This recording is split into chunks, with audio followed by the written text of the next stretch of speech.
Bienvenue à la Cité des vainqueurs par la foi, également connue sous le nom Église CVF. Notre vision repose sur 1 Jean 5,4 dans les Écritures qui dit que « Tout ce qui est né de Dieu triomphe du monde, et la victoire qui triomphe du monde, c'est notre foi. » Consacré au Seigneur. C'est pourquoi nous prêchons la parole de foi qui transforme le chrétien en vainqueur. Le pasteur Emmanuel Diko Ngwama, enseignant et spécialiste de la parole de foi, est en charge de ce ministère qu'il a fondé en 2014 sur l'instruction du Seigneur. Bien-aimés dans le Seigneur, bonjour. Je suis dans la joie de partager la parole de Dieu avec vous aujourd'hui. Des riches temps d'enseignement et de prière. Tu as 12 ans et tu sers déjà le Seigneur. C'est quelqu'un qui travaille, qui nous transforme. Louanges expressives, adoration et communion fraternelle sont autant des moments que nous passons dans la présence du Seigneur chaque dimanche de 10h à 12h30. Si vous recherchez une assemblée, vous vous sentez down. Je m'appelle Gaëlle. Bonjour Gaëlle. Vous avez vraiment la possibilité ici à apprendre comment devenir un chrétien vainqueur. La Cité des vainqueurs par la foi. Lors de nos cultes, ne manquez pas de nous retrouver au 78 rue du Billoir à Savigny-sur-Orge en Île-de-France. Pour être à jour sur nos actualités, abonnez-vous à notre page Facebook La Cité des vainqueurs par la foi. CVF, notre chaîne YouTube CVF TV et visitez notre site internet www.eglisecvf.com. Que le Seigneur vous bénisse.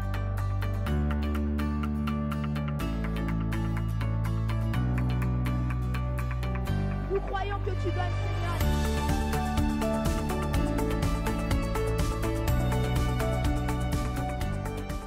Son peuple. Est-ce qu'on peut lui offrir des offrandes d'acclamation encore ce matin? Avec quelques cris de joie. Yes! Notre Dieu est redoutable. Il est terrible dans l'assemblée des saints. Amen. Yes. Oh Seigneur, nous te bénissons ce matin pour ce que tu vas faire au milieu de nous. Dans le puissant nom de Jésus, ensemble nous disons Amen, Amen et Amen. Alléluia. Joyeuse Pâques à tout le monde. Aujourd'hui, c'est un dimanche spécial.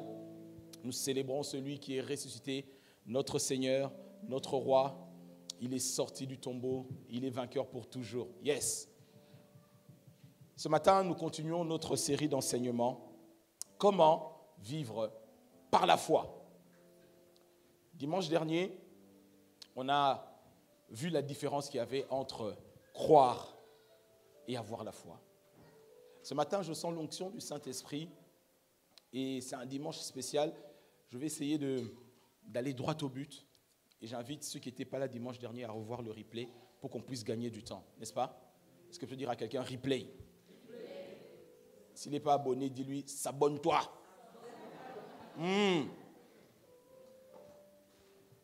Amen. Ok. Ce matin, j'aimerais te faire découvrir une réalité toujours en rapport avec la foi. Nous sommes dans le concret.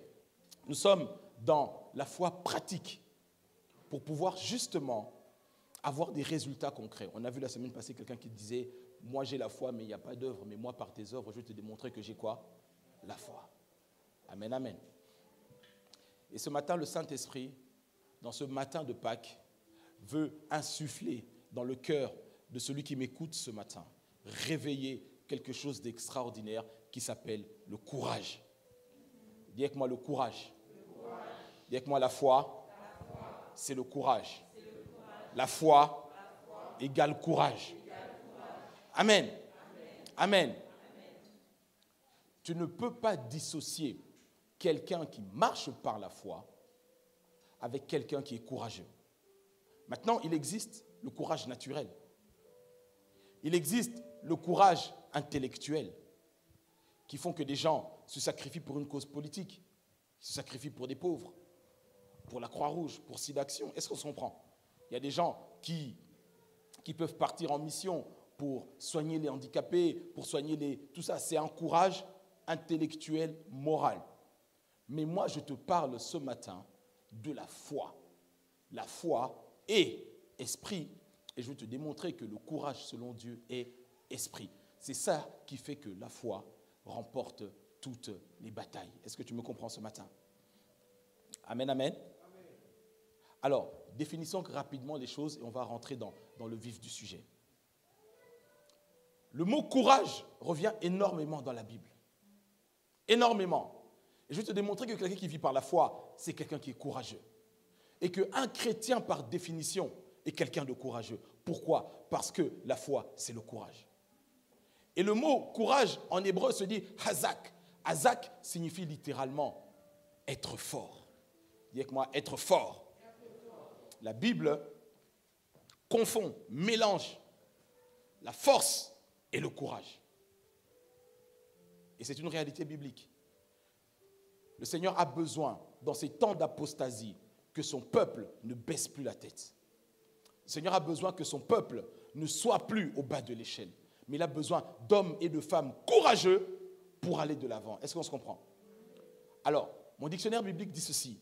Le courage, littéralement en hébreu, ça signifie se montrer fort.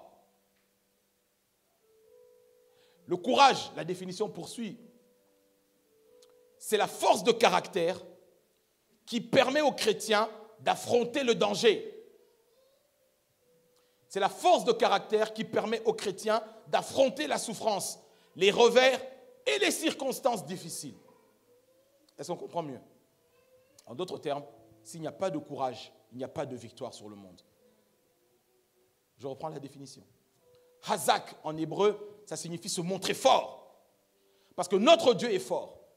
Dieu est esprit, la foi est esprit, Dieu est fort, la foi est forte. Dieu est puissant, la foi est puissante. Dieu est courageux, la foi est aussi courageuse. Littéralement, le courage, c'est la force de caractère qui permet aux chrétiens d'affronter le danger, d'affronter la souffrance, d'affronter les revers et les circonstances difficiles. Moi, je dis que c'est le refus de courber la tête et d'accepter la fatalité. Est-ce qu'on comprend? Maintenant, j'aime beaucoup ce passage, on va aller directement dessus et on rentre dans le vif du sujet. Dans la version Parole vivante, Jean chapitre 16, le verset 33. Parole vivante, Jean chapitre 16, le verset 33. Si tu as trouvé, est-ce que tu peux dire Amen? Ok. Jean chapitre 16, le verset 33, sœur Isabelle. Il fallait que je vous dise aussi cela pour que vous trouviez la paix dans la communion avec moi. Là, on est justement dans la période de Pâques, juste avant la Sainte Seine. Jésus est en train de donner ses dernières instructions à ses disciples. Et il savait que pour affronter ce qui va arriver, il leur faudra du courage. Est-ce qu'on se comprend? Et donc, il dit ceci, il fallait que je vous dise aussi. Tu peux reprendre le verset 33, s'il te plaît, sœur Isabelle. Il fallait que je vous dise aussi cela pour que vous trouviez la paix dans la communion avec moi. Dans le monde, vous aurez à souffrir bien des afflictions, mais prenez courage. Moi, j'ai déjà remporté la victoire sur le monde. Amen. Amen. Le Seigneur Jésus explique cette réalité. Comprends bien ce verset, il est vraiment magnifique. Il nous explique que nous, chrétiens, comme nous sommes dans le monde, nous aurons à traverser des moments difficiles. Est-ce que quelqu'un me comprend? Il est normal, dans ton parcours avec le Seigneur, que tu fasses face justement à des difficultés, à des épreuves, à des combats, à des réalités qui semblent parfois contredire tout ce que le Seigneur te dit dans la vie. Mais Jésus le dit ici, il dit vous aurez à souffrir bien des afflictions. Mais pour surmonter les afflictions, il faut quoi? Le courage. Est-ce qu'on comprend? Le courage nous permet de remporter des victoires. Être chrétien, ça ne veut pas dire que tu vas mener une vie de bisounours. Oui, tu vas vivre une vie de bénédiction. Oui, tu vas vivre une vie de victoire. Mais il y aura de l'adversité. Et j'aimerais parler à quelqu'un, te dire que l'adversité que tu traverses, ce n'est qu'une saison. À quelqu'un qui est sur le point de laisser tomber, découragé, de baisser les bras, je lui dis, prends courage. Je lui dis encore, prends courage. Pourquoi? Parce que la foi se démontre par le courage. J'expliquais la semaine passée que la foi, c'est l'action. Le courage, c'est aussi l'action. Le courage biblique, ce n'est pas simplement de croiser les bras et de subir les événements. Dieu a permis que je souffre pour que j'aille au paradis. C'est faux. C'est faux. Alors comprends ceci, pourquoi la foi et le courage vont ensemble. Parce que la foi, tu le sais dans Romains 10, 17, vient de ce que tu entends. Et ce que tu entends vient de la parole révélée de Christ. Et ici, dans ce passage, Jésus dit que le courage vient des paroles que je vous dis. Regarde bien, on réanalyse encore. Verset 33, Sœur Saint-Pierre, one more time, please. Il fallait que je vous dise aussi cela pour que vous trouviez la paix dans la communion avec moi. Je t'ai expliqué que la foi est esprit. Elle habite dans notre esprit et plus précisément dans la communion dans notre esprit, n'est-ce pas? Et Jésus dit, pour que vous ayez la paix dans la communion avec moi, la paix, bibliquement parlant pour nous les chrétiens, c'est le calme au milieu de la tempête. Est-ce qu'on me suit? Calme au milieu de la tempête. Stabilité au milieu de tout ce qui bouge. Alors Jésus dit, il fallait que je vous dise cela pour que vous ayez la paix et que le courage se développe en vous. S'il n'y a pas de parole révélée, il n'y a pas de courage. Je ne parle pas du courage naturel. Oh, moi, quand j'étais petit, je pouvais me battre contre 4 personnes. Ça, c'est pas le courage naturel. Ce n'est pas le courage spirituel, c'est simplement quelque chose de naturel, une réaction que tu peux avoir. Est-ce qu'on me comprend? Non, je te parle ici des choses de l'esprit. Le Seigneur dit, il fallait que je vous dise cela. Et quand je vous dis cela, le courage arrive. Il dit, vous aurez connu des difficultés, des moments difficiles, des maladies, des épidémies. Mais dans tout cela, prenez courage parce que moi, j'ai vaincu le monde. Et tu connais ce passage qui soutient ce ministère, qui dit que tout ce qui est né de Dieu, et la victoire qui triomphe du monde, c'est quoi? C'est notre foi. C'est le même verbe que Jésus utilise ici.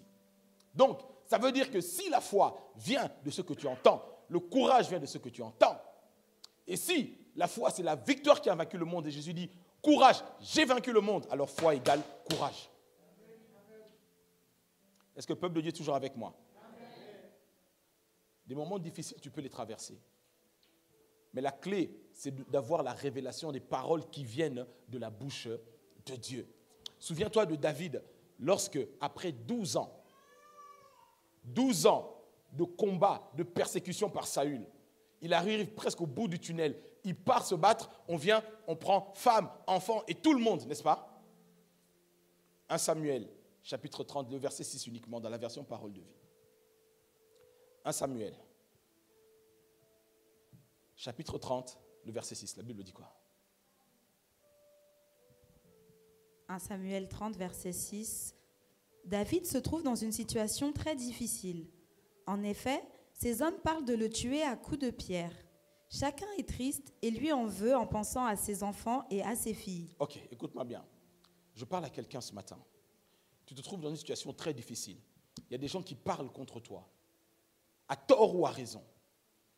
Des paroles de malédiction, des paroles d'accusation, des paroles de condamnation qui sont en train d'affecter ton esprit. La seule solution pour s'en sortir, c'est de prendre courage. Dis à quelqu'un, prends courage. Et regardez David, la Bible nous dit que David reprend courage grâce au Seigneur son Dieu. Si tu n'es pas en communion avec le Seigneur, tu ne peux pas reprendre cette force-là. J'ai dit que le mot courage signifie littéralement être fort. En tant que chrétien, dès que tu deviens enfant de Dieu et que tu veux mener une vie consacrée au Seigneur, sache que tu t'es fait ennemi du monde. Tu me comprends? Les sorciers là qui te laissaient tranquille, du côté de ton père, du côté de ta mère, au moment que tu as décidé de mener une vie de consécration totalement au Seigneur, tu vas voir que certaines difficultés que tu ne voyais pas vont commencer à surgir. Mais je te dis ce matin, prends courage. Continue à garder le courage. Est-ce que tu m'entends? La Bible dit que David, à cause des accusations, tu es dans des situations difficiles, tu passes des moments compliqués, mais prends courage dans l'Éternel ton Dieu. Je dis ce matin que la foi égale le courage. Parce que, comme la foi, le courage tire sa source de la parole révélée de Christ. J'ai dit, il faut que je vous dise des paroles pour que vous ayez la paix et que vous ayez le courage. Parce que moi, j'ai déjà vaincu le monde. Et aujourd'hui, le jour de la Pâque, nous célébrons la victoire de Jésus-Christ sur le système du monde qui nous entoure.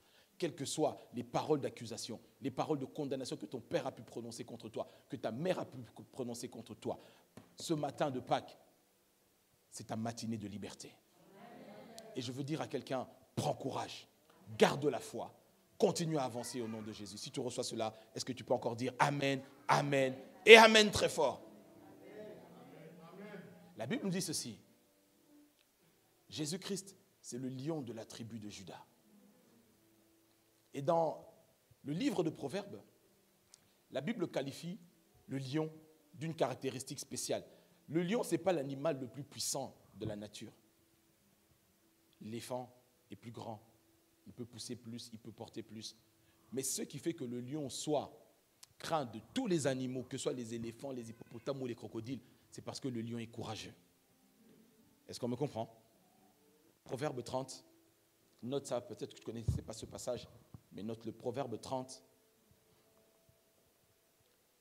Dans la version Parole de vie, le verset 29 dit « Le lion, c'est le plus courageux des animaux et il ne recule devant rien. » Je répète, je dis que le lion, c'est le plus courageux des animaux et il ne recule devant personne. La Bible nous dit que tel Christ est, tel nous sommes. Sur la terre, il était l'agneau de Dieu qui enlève le péché du monde. Mais aujourd'hui, il est ressuscité en tant que lion de la tribu de Juda.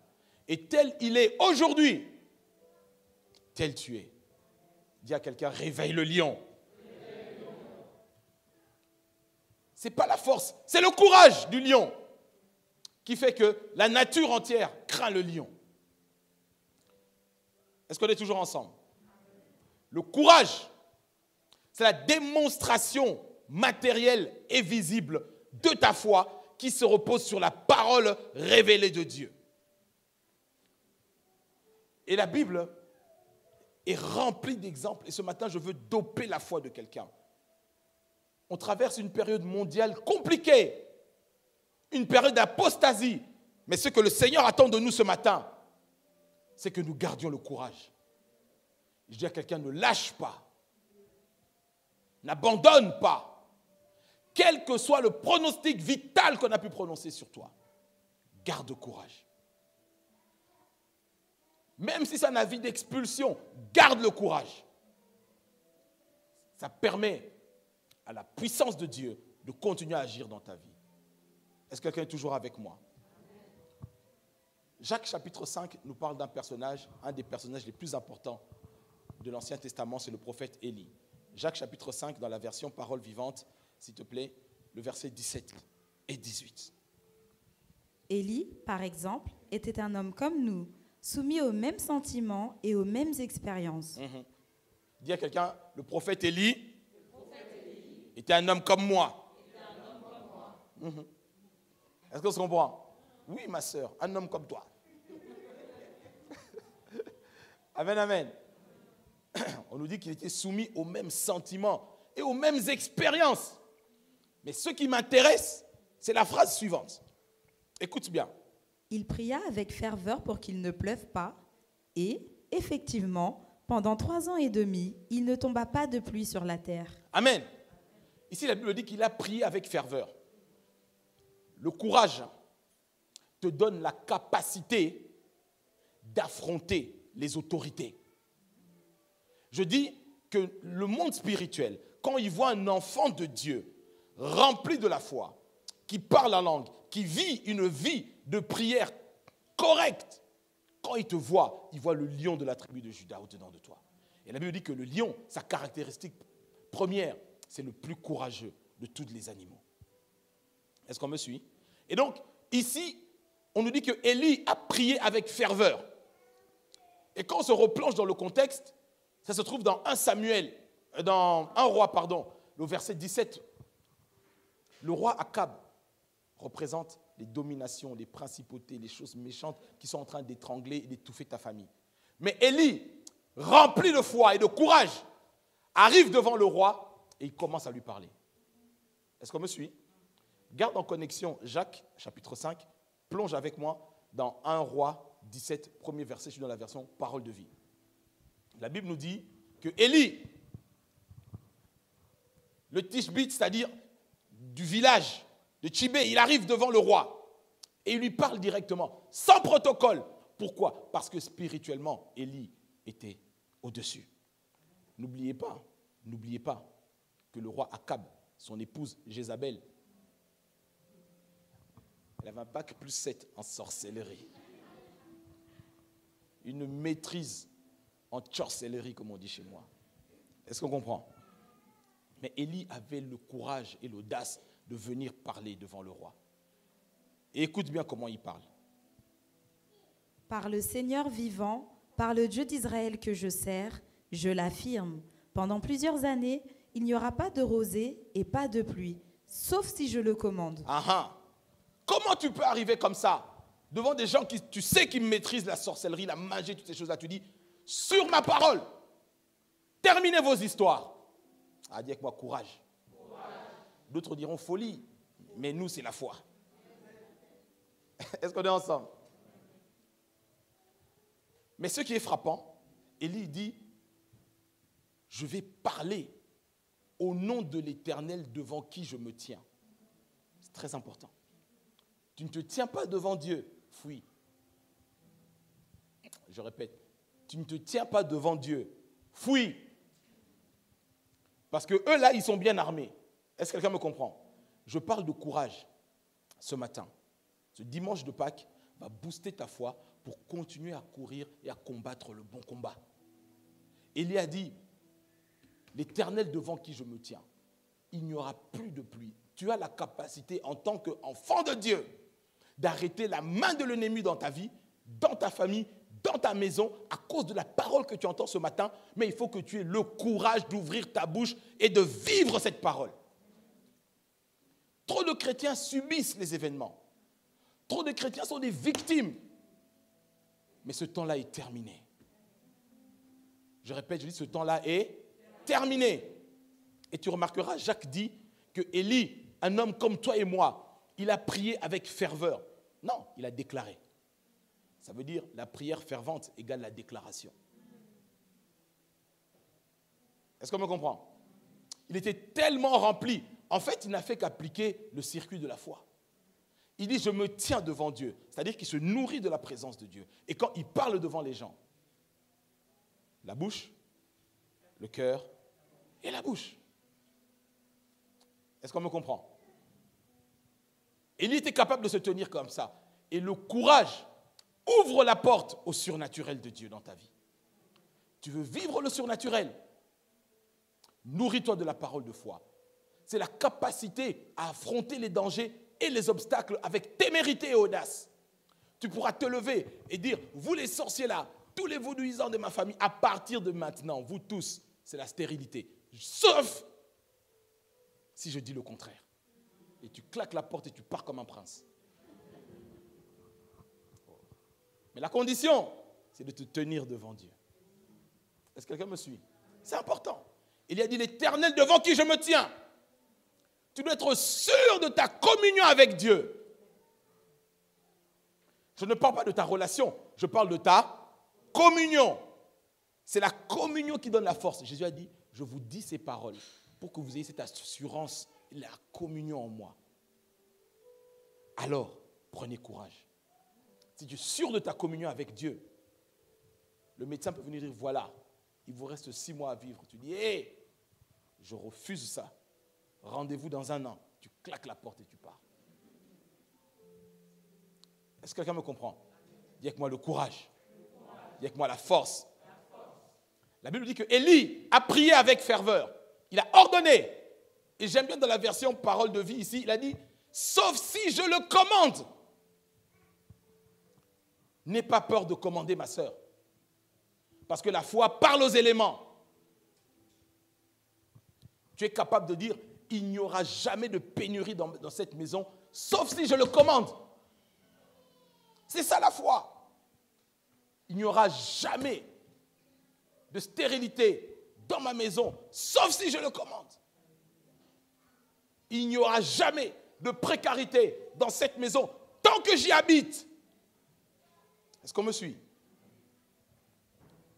Je vais vous dire, mais tu sais, l'immeuble est contaminé. Il n'y aura jamais de contamination dans cet appartement tant que je suis là. Si je pars, fuyez. Oh. Est-ce qu'on est ensemble? Lorsque l'apôtre Paul, dans Acte 27, était parti pour le voyage à Rome et qu'il y avait la tempête, l'ange du Seigneur lui a apparu. Il a dit, Paul, prends courage.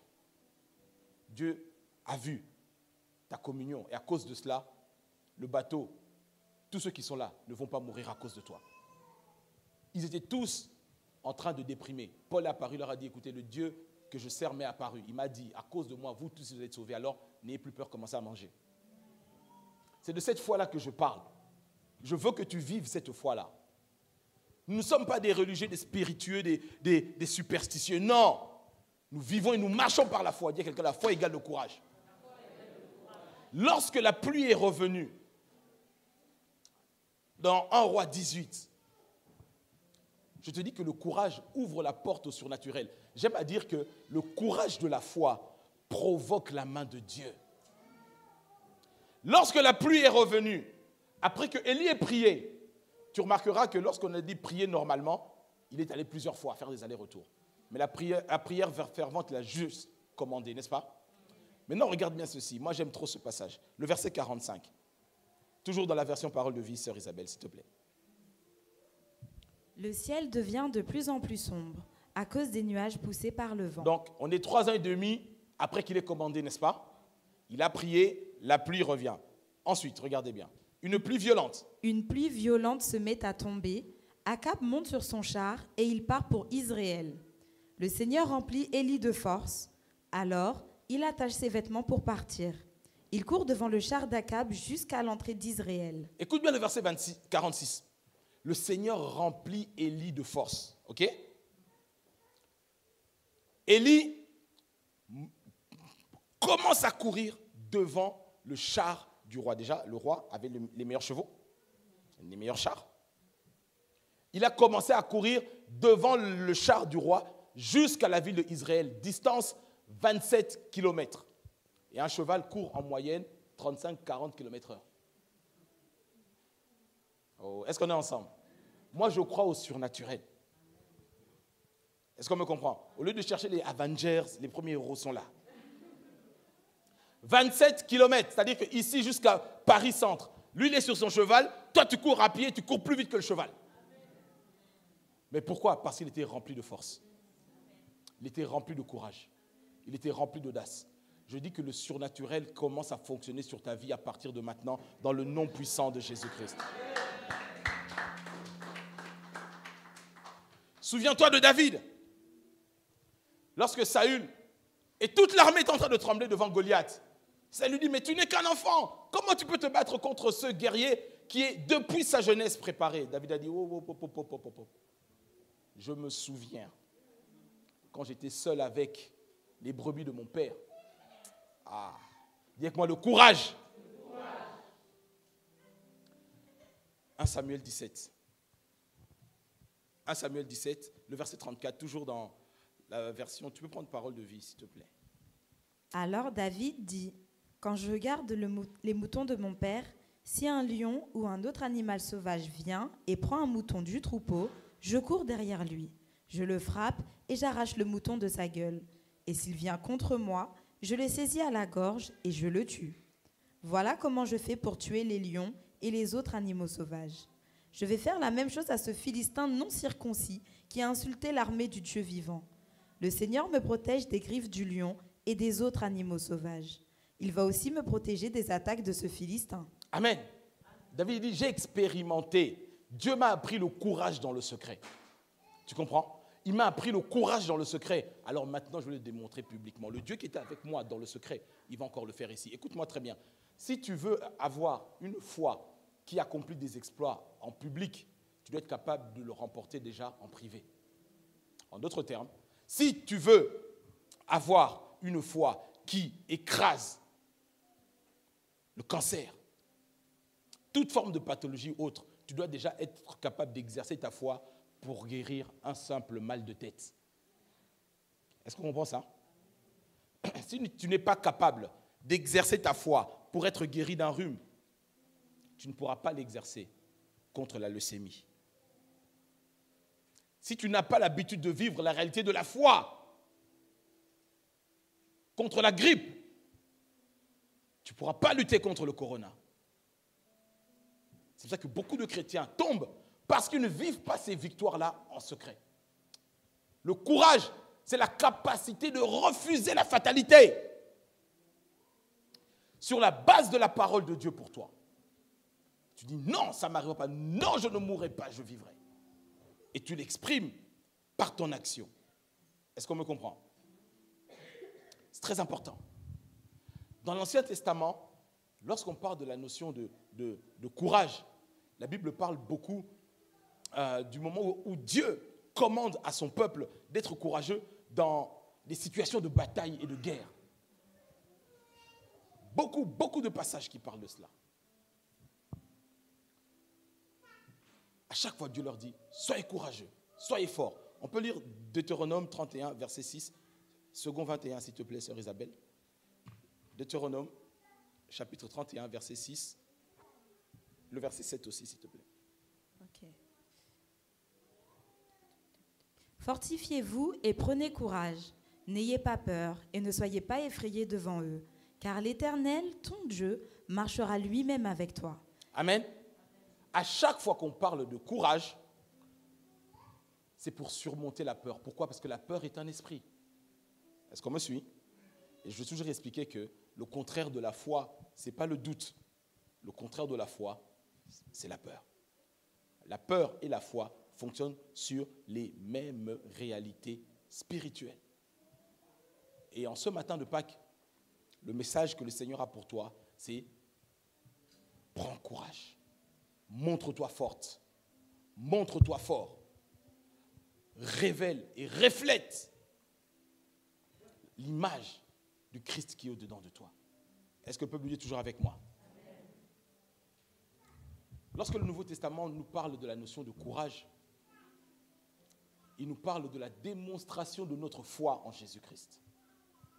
Souvent dans l'Ancien Testament, il y a beaucoup de passages qui parlent d'être fort, d'être courageux dans les batailles militaires. Mais dans le Nouveau Testament, lorsqu'on parle du fait d'être courageux et d'être fort, c'est de démontrer sa foi face à l'hostilité et aux situations difficiles. Mais aujourd'hui, en ce dimanche, j'aimerais vraiment que tu comprennes cette réalité. C'est que le courage est une force spirituelle. Le courage, c'est la foi en action. Face à tout ce qui nous attend. En cette période d'apostasie, le Christ est ressuscité et il nous dit, sois fort, prends courage. Parce qu'en réalité, la force est un attribut qui appartient à Dieu. Dans le psaume 62, verset 12, dans la version second 21, David explique cette réalité que j'aimerais que tu puisses comprendre ce matin avec moi. Est-ce que le peuple de Dieu est toujours là? Ok, écoute bien. Psaume 62, le verset 12. Dieu a parlé une fois, 2 fois j'ai entendu ceci. Stop. Dieu a parlé une fois. Et j'ai entendu combien de fois? 2 fois. Pourquoi? Parce que la foi vient de ce que tu entends. Et ce que tu entends vient de la parole de Dieu. Est-ce qu'on comprend? L'Ancien Testament est l'ombre des réalités à venir. Mais ici, David dit, Dieu a parlé une fois et j'ai entendu 2 fois. J'ai entendu dans mon âme et je dois réentendre dans mon esprit. Ok? Et qu'est-ce qu'il entend ici comme révélation? Dieu lui dit, il lui dit quoi? C'est que la force appartient à Dieu. Dis à quelqu'un, la force appartient à Dieu. Je vous ai dit que la définition biblique hébraïque du mot courageux, c'est être fort. Quand tu es fatigué, quand tu es déprimé, quand tu es oppressé au travail, sois fort, ne lâche pas. Il faut que tu t'accroches à la parole que Dieu t'a donnée, aux promesses que le Saint-Esprit t'a données. Et ce matin, c'est le message que le Seigneur a mis dans mon esprit pour quelqu'un. Dieu a parlé une fois, et 2 fois j'ai entendu ceci, c'est que la force appartient à Dieu. Psaume 66, verset 3, dans la version Darby. Le verset 3. Dites à Dieu que tes œuvres sont terribles. Tes ennemis se soumettent à toi à cause de la grandeur de ta force. Le monde spirituel obéit à Dieu à cause de la grandeur de sa force. Et ce matin, ton entourage, ton atmosphère la maison où tu vis, ton milieu, doit se soumettre à toi à cause de la force de l'Éternel qui est en toi. Mais pour cela, il faut que toi-même, tu vives en communion avec le Seigneur. Est-ce que tu comprends? Le courage, la capacité d'affronter et de refuser la fatalité viennent du fait que nous sommes enracinés dans sa parole. Et cette parole dope notre confiance, dope notre foi, et on peut se tenir et dire non, pas dans ma maison. Oui, je vais avoir ce travail. Oui, je vais gravir cette montagne. C'est ça la force que le Seigneur nous donne. Et dans sa parole. Et ça, ce n'est réservé qu'aux enfants de Dieu qui mènent une vie de connexion et d'intimité avec le Seigneur. Est-ce que quelqu'un est toujours avec moi? Lorsqu'on parle de David, on sait tous que David, c'est l'image dans l'Ancien Testament du Christ à venir. Et lorsque David a passé 12 années dans le désert à fuir Saül, à un moment donné, le Seigneur a commencé à faire venir vers David ses proches, les gens qui étaient dans toutes sortes de problèmes. Et David a fait un travail extraordinaire. On va lire ce passage. Regardez. Dans 1 Samuel chapitre 22, parole de vie, versets 1 à 2. 1 Samuel, si tu as trouvé, est-ce que tu peux dire Amen? Ok. Allons-y. David part de là et il se réfugie dans la grotte d'Adoulam. Ses frères et toute sa famille l'apprennent et ils viennent le rejoindre. De plus, les gens en difficulté, ceux qui ont des dettes, tous les mécontents, environ 400 personnes viennent avec lui. David devient leur chef.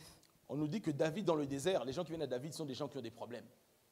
C'est l'image de l'Église. Les gens, les 400 là qui viennent environ, ce sont des gens qui ont des difficultés, qui ont des dettes, qui sont mécontents, qui sont malades. Oui, l'Église est là pour ça. Mais la Bible nous explique que David, lorsqu'il a reçu ces gens-là, il est devenu leur chef, il a transformé la plupart de ces gens-là en héros. Est-ce qu'on comprend? Il les a transformés en héros. Et ce matin, je veux réveiller le courage de quelqu'un et de te dire, ne te regarde pas comme quelqu'un de perdant ou quelqu'un qui est au bas de l'étage. Non, non, non, non. Peu importe ce qu'on peut dire sur toi, tu es un héros de guerre. Ce qui fait de toi que tu es un héros de guerre, c'est ton courage. Et le courage, c'est la foi. Le courage est esprit parce que la foi est esprit. Le courage vient de la parole parce que la foi aussi vient de la parole de Christ. Est-ce que quelqu'un est toujours avec moi? 1 Samuel, toujours maintenant au chapitre 23. Regardez maintenant les transformations. On prend quelques exploits rapidement. Je ne vais pas être long ce matin. Je veux simplement te dire ce message-là. Courage! Ne lâche pas. Je vais même tenter de te dire, ne lâche rien. Accroche-toi aux promesses du Seigneur. Démontre ta foi par tes actions. Est-ce qu'on me comprend? Ok. 2 Samuel, chapitre 23. Tu peux commencer du verset 20 au verset 22, s'il te plaît. Benaïa de Kabseel, fils de Yoyada et petit-fils d'un combattant courageux, a accompli beaucoup d'actions extraordinaires. Dis avec moi, combattant courageux. Parce qu'il y a des combattants qui ne sont pas courageux. Est-ce qu'on me comprend? Lorsque il dit, pasteur, c'est trop, je ne peux pas y arriver. Pasteur, j'y arriverai jamais. Combien j'ai entendu ça dans mon bureau? Je te dis, prends courage. Est-ce qu'on me comprend? Ne te laisse pas impressionner. Le challenge, le défi, ce que le Seigneur a mis dans ton cœur à réaliser. Le Seigneur a dit, dans le monde, vous aurez à connaître beaucoup de challenges et d'afflictions. Mais prenez courage. Dis à quelqu'un, prends courage. En d'autres termes, démontre ta foi. Accroche-toi à la foi. Accroche-toi à ma parole. Parce que Christ a déjà vaincu le monde. Donc, quelle que soit la nature de ce qui peut être au-devant de toi, Christ a déjà vaincu ça. Mais c'est ta foi qui matérialisera cette vérité dans ta vie. Si tu crois en cela, donne-moi un bon amen. Et si on nous dit que Benaïa, il est le petit-fils de quelqu'un qui était courageux. Timothée était le petit-fils d'une femme courageuse.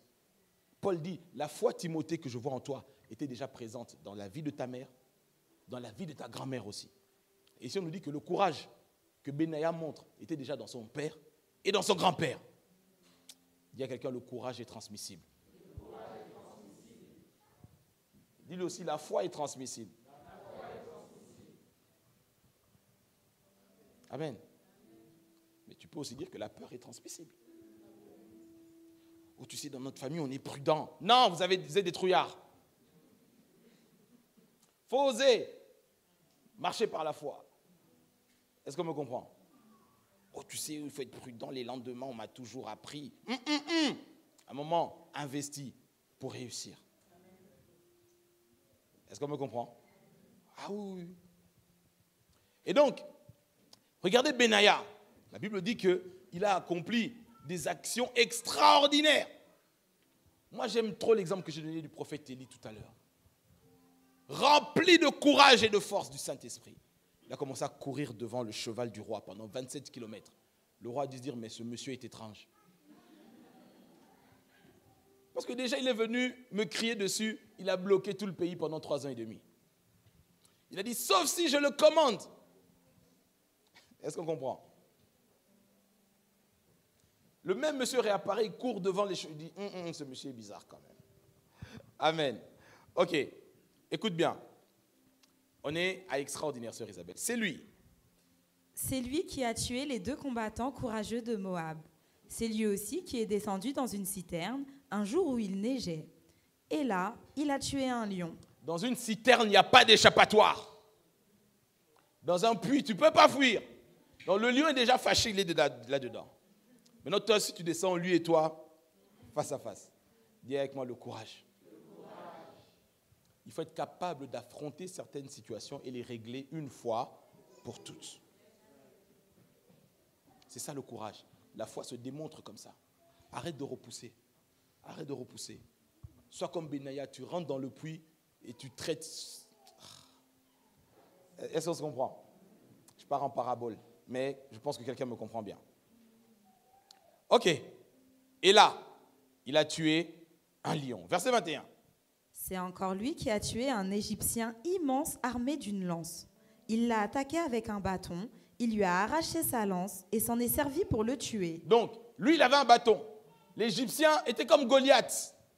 Oh, est-ce qu'on est ensemble? Dis avec moi, Benaïa. C'est le courage. C'est pas que Benaïa était le plus fort, il était le plus courageux. Est-ce qu'on comprend? C'est pas qu'il était le plus fort, mais il était le plus courageux.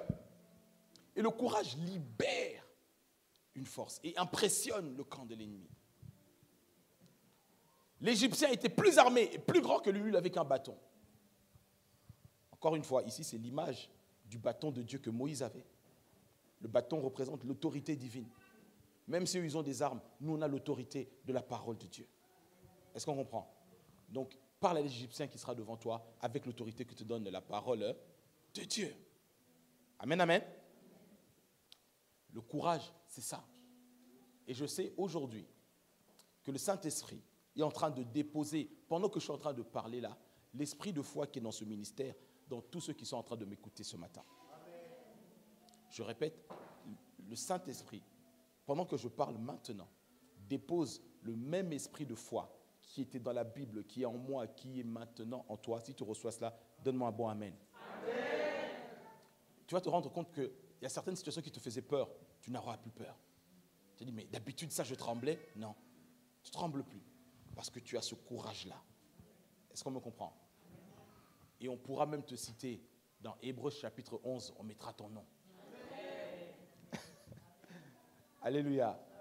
Regarde avec moi. Hébreux 11, parole vivante.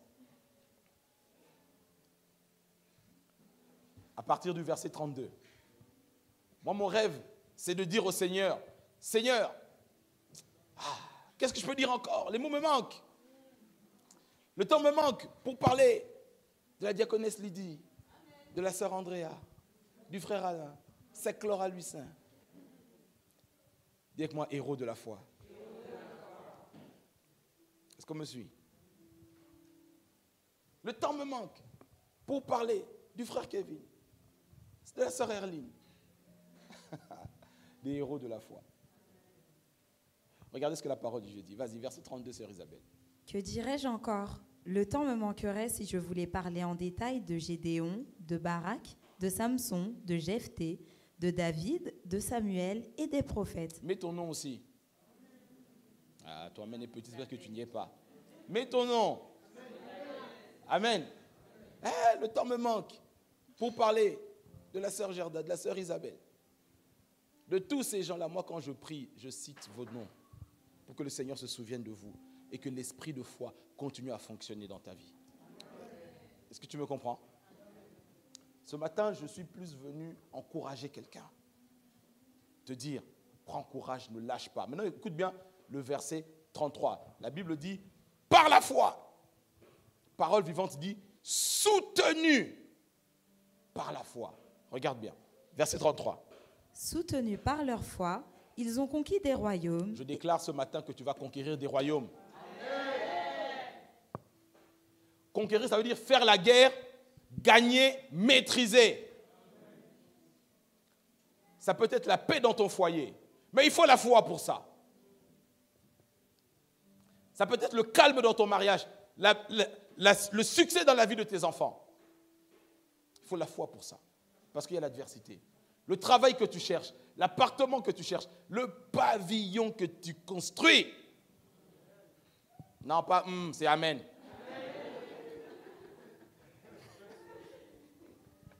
C'est par la foi qu'il faut arracher ces choses-là. Parce que ce sont les violents. Donc, soutenus par la foi, ils ont conquis des royaumes. Exercer la justice, ça veut dire punir les méchants. Parce que tant que les méchants continueront à fonctionner, c'est compliqué pour nous. Est-ce qu'on me suit? Pour ça, il faut la foi, pour appeler le jugement de Dieu sur les méchants, sur les accusateurs, les calomniateurs, les critiquateurs. C'est une classe à part. Par la foi, soutenu. Et le mot c'est soutenu, ça veut dire qu'ils vivent par la foi. Est-ce qu'on me comprend? Qu'ils sont pompés, nourris, poussés devant par la foi. Ils ont conquis des royaumes, puni les méchants et obtenu la réalisation de quoi? Le Seigneur t'a fait des promesses cette année? Est-ce que le Seigneur t'a fait des promesses cette année? Est-ce qu'il t'a fait des promesses cette année? Tu les obtiendras par la foi. C'est par la foi. Pas parce que tu pleures. Pas parce que tu es fâché vis-à-vis de Dieu. Seigneur, si tu ne fais pas là, en tout cas, toi et moi, c'est terminé. Non! C'est par la foi. Pour être constamment, moi j'aime à dire maintenant, constamment, consistant. Il y a des moments où tu es vide, mais il faut que tu sois constamment consistant. Toujours solide. Est-ce qu'on comprend? Donc par la foi, ils ont obtenu la réalisation des promesses. Et j'aime bien la suite, ils ont fermé la gueule aux lions. Parce qu'il y a des lions qui parlent contre toi. Il faut que leur bouche soit fermée. Parce que quand ils parlent en mal contre toi, ils libèrent des esprits qui te poursuivent et qui te tracassent la vie. Est-ce qu'on comprend? C'est pour ça que la Bible dit que par la foi, on doit amener le jugement de Dieu sur la bouche des lions qui parlent contre nous. Ne fais pas le Rambo en disant non, mais moi, je ne les calcule pas. Eux, ils te calculent. Eux, ils te calculent. Le prophète Élisée, il est en train de monter. Il allait vers la montagne du Seigneur. Il y a des jeunes enfants qui sont venus, ils ont commencé à se moquer de lui. Si c'était toi, tu allais dire, oh, je ne les calcule pas. Ils ont commencé à se moquer de lui. La Bible dit qu'il les a maudits par l'Éternel. Un ours est sorti, il les a dévorés. C'est comme ça que les gens auront le respect de notre Dieu. Il faut que la bouche des lions soit fermée. Si à chaque fois, la pauvreté te rattrape, la pauvreté te rattrape, la pauvreté te rattrape, où les gens sont méchants vis-à-vis de toi, à un moment donné, ce sont des lions qui parlent contre toi. Tu dois te lever.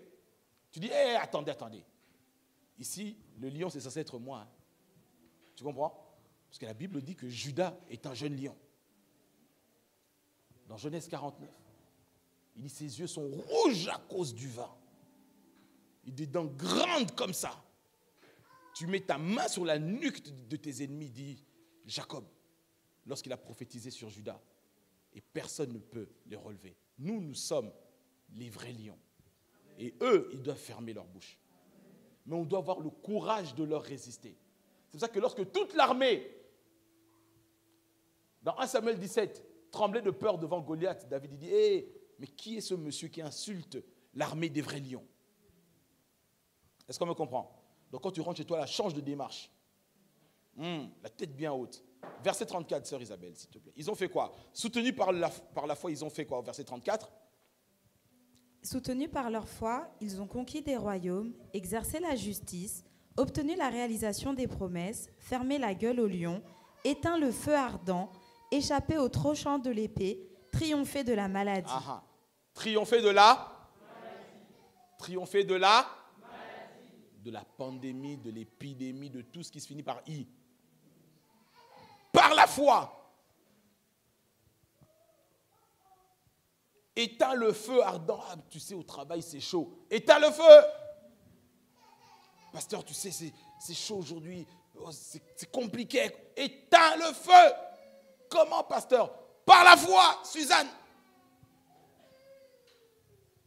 Est-ce qu'on se comprend? Échapper au tranchant de l'épée. Ceux qui ont préparé des plans pour que ta voiture ait un accident, pour que tu finisses à l'hôpital, pour que tu sois renvoyé. C'est ça le tranchant de l'épée. C'est par la foi que tu échappes à ces réalités-là. Est-ce qu'on me suit? J'aime beaucoup la phrase suivante. Donc, ils ont triomphé de la maladie. Ensuite, la Bible dit qu'ils sont devenus forts. À cause de la parole que tu entends, tu vas devenir comment? Fort. Et ils ont fait preuve de courage dans la bataille. Et tu mets en fuite l'armée des ennemis. Est-ce que quelqu'un me comprend? C'est cette réalité-là que le Seigneur est en train de libérer sur ta vie ce matin. Je sens la présence du Saint-Esprit et qu'il est en train de déposer. Quelqu'un sent ce poids-là en train de partir parce que le courage est en train de rentrer. Le courage est en train de s'enraciner dans ton esprit. Tu n'auras plus peur. Refuse d'avoir peur. Tout ce qui cherche à t'impressionner, refuse. Parce que la foi, c'est le courage. Un dernier passage que vous connaissez, puis on va s'arrêter là. Lorsque Moïse est mort, Dieu s'adresse à Josué. Il dit, regarde, il y a beaucoup de combats qui t'attendent. Beaucoup d'adversités. Josué chapitre 1er, on va prendre ça dans la version Summer. À partir du verset 5. Du verset 5 jusqu'au verset 9, c'est un passage classique que vous connaissez. Mais regardez comment Dieu applique la même méthode vis-à-vis de Josué. Beaucoup d'entre nous ici sont au seuil de leur terre promise. La saison où tu vas rentrer dans les promesses de Dieu pour toi. Mais comme je te l'ai toujours dit, sur chaque terre promise, il y a quoi? Des géants. Le mariage dont tu rêvais, tu rentres dedans, il y aura des géants. Tu te dis, mais si Dieu m'a donné, pourquoi libérer comme ça? Géant. Est-ce qu'on me suit? Des géants sur la terre promise. Sur chaque terre promise. Mais depuis que je prie pour des géants. Mais regardez comment Dieu prépare Josué. Verset 5, allons-y. Tant que tu vivras, personne ne pourra te résister, car je serai avec toi comme j'ai été avec Moïse. Je ne te délaisserai pas et je ne t'abandonnerai pas. Prends courage et tiens bon. Dis à quelqu'un, prends courage, et tiens bon. Quand tu as quelqu'un tiens bon, ça veut dire qu'il est déjà en train de chauffer. N'est-ce pas? Dieu savait que pour Josué, il a vu comment Moïse a fonctionné pendant 40 ans. Moïse a fonctionné, il a eu des coups, Josué a eu des coups. Mais Dieu lui dit, prends courage, c'est-à-dire développe ta foi, sois résistant. Ok? Il lui dit donc verset 6, prends courage et tiens bon. Continue. Car c'est toi qui feras entrer ce peuple en possession du pays que j'ai promis par serment à leurs ancêtres de leur donner. Verset 7. Simplement, prends courage et tiens bon pour veiller à... N'est-ce pas? Encore une fois, il répète quoi? Prends courage et tiens bon. Tu peux reprendre le verset 7 encore, s'il te plaît. Simplement, prends courage et tiens bon pour veiller à obéir à toute la loi que mon serviteur Moïse t'a prescrite, sans t'en écarter ni d'un côté ni de l'autre. Alors, tu réussiras dans tout ce que tu entreprendras. Aie soin de répéter sans cesse les paroles de ce livre de la loi. Médite-les jour et nuit, afin d'y obéir et d'appliquer tout ce qui y est écrit. Car alors, tu auras du succès dans tes entreprises, alors tu réussiras. Je t'ai donné cet ordre. Prends courage et tiens bon. Dis à quelqu'un, prends courage, et tiens bon. Tu remarqueras ici que le Seigneur dit c'est un ordre. Que tu n'as pas le choix. Tu veux vaincre, prends courage et tiens bon. Cette semaine, tu m'appelles, pasteur, c'est chaud. Je t'envoie le texto, prends courage, tiens bon. Après, j'envoie replay. Et enfin, s'abonne-toi. Prends courage et tiens bon. Est-ce qu'on me comprend? On est dans ce domaine-là. Les gens du monde ont du courage. Vous croyez qu'il ne faut pas du courage pour quitter l'Afrique, traverser la Méditerranée? C'est du courage. Hein? Sur un petit canoë comme ça, là, qui bouge pneumatique, il faut du courage, frère. Si eux, ils ont ce courage-là, à plus forte raison, nous. Est-ce que quelqu'un me comprend? Il faut du courage pour entreprendre. Tu dis, ah non, mais moi, on m'a toujours dit, il faut que je sois la sécurité de l'emploi. Tu es frustré dans ta sécurité pour l'emploi à gagner 1226,15 €. Et quand tu es augmenté, c'est 0,35. À un moment donné, tu vas te dire, non, il faut que j'ose. Alors je te dis, prends courage, ose, sur la base de la parole révélée de Dieu. Est-ce qu'on me suit? Ce n'est pas parce que Widlin a réussi et toi tu te dis, comme Widlin l'a fait, moi aussi je vais le faire. Non, il faut la parole de Dieu. Est-ce qu'on me comprend? Prends courage pour oser étendre tes limites, aller de l'avant, refuser la fatalité, fermer la bouche des lions, triompher de la maladie. Le Seigneur dit à Josué 3 fois, il dit, prends courage, tiens bon. Simplement, prends courage, tiens bon. Je t'ai donné cet ordre, prends courage et tiens bon. Parce que le courage, c'est simplement une force spirituelle. Comme la foi, le courage vient de l'esprit. Et il faut la parole de Dieu pour entretenir ça. On ne peut plus être des défaitistes. Est-ce que quelqu'un me comprend? Tu ne peux plus subir la fatalité. Non, des événements. Non. Si tous les jours tu attends les infos, tu attends les conférences de jeudi à 18h, si ça commence à troubler ta foi, éteins, commence à marcher par la foi. Refuse la peur. Donc on est au verset 9, s'il te plaît. Je t'ai donné cet ordre. Prends courage et tiens bon. Ne crains rien et ne te laisse pas effrayer. Car moi, l'Éternel ton Dieu, je serai avec toi pour tout ce que tu entreprendras. Est-ce que tu peux acclamer la parole du Seigneur ce matin?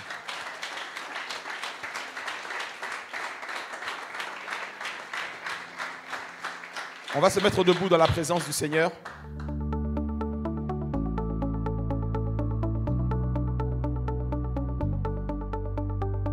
Bienvenue à la Cité des vainqueurs par la foi, également connue sous le nom Église CVF. Notre vision repose sur 1 Jean 5,4 dans les Écritures qui dit que tout ce qui est né de Dieu triomphe du monde. Et la victoire qui triomphe du monde, c'est notre foi. Consacré au Seigneur. C'est pourquoi nous prêchons la parole de foi qui transforme le chrétien en vainqueur. Le pasteur Emmanuel Diko Ngwama, enseignant et spécialiste de la parole de foi, est en charge de ce ministère qu'il a fondé en 2014 sur l'instruction du Seigneur. Bien-aimés dans le Seigneur, bonjour. Je suis dans la joie de partager la parole de Dieu avec vous aujourd'hui. Des riches temps d'enseignement et de prière. Tu as 12 ans et tu sers déjà le Seigneur. C'est quelqu'un qui travaille, qui nous transforme. Louanges expressives, adoration et communion fraternelle. sont autant des moments que nous passons dans la présence du Seigneur chaque dimanche de 10h à 12h30. Si vous recherchez une assemblée, vous vous sentez down. Je m'appelle Gaëlle. Bonjour Gaëlle. Vous avez vraiment la possibilité ici à apprendre comment devenir un chrétien vainqueur. La cité des vainqueurs par la foi. Lors de nos cultes, ne manquez pas de nous retrouver au 78 rue du Billoir à Savigny-sur-Orge en Île-de-France. Pour être à jour sur nos actualités, abonnez-vous à notre page Facebook La Cité des Vainqueurs par la foi. CVF, notre chaîne YouTube CVF TV et visitez notre site internet www.eglisecvf.com. Que le Seigneur vous bénisse.